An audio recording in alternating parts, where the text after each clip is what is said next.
The profile itself dia akan bentuk macam ni. Dekat sini ni satu seni bina yang susah sebenarnya nak buat. Normally staircase kita akan nampak soffit, base dia macam ni, dia flat je. Formwork dia akan buat macam tu je. Tapi yang ni dia gunakan formwork ataupun acuan dia ni, kayu ni dia ikut profile ni, zigzag which is sama dengan dekat kaki ni, nampak kaki. So the profile itself dia akan bentuk macam ni. Dari segi design, selalunya kita akan ambil dia punya flight dia, ni panggil flight lah, daripada sini sampai ke sini. Dari segi design lah, design. But this design dia tukar. So dia punya support should be from here, this one sampai kat sini, sini ke sini, end to end. Kalau you dari segi language design lah. For this case, main reinforcement dia daripada sini sampai sini.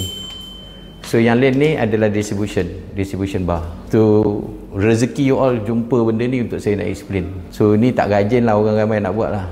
Saya ada buat profile macam ni dekat Putrajaya, cuma dia terbalik. Yang ni kita design dekat tengah. So dekat tepi tu you akan nampak dia punya zigzag. Nicer lagi lawa. Belajar satu.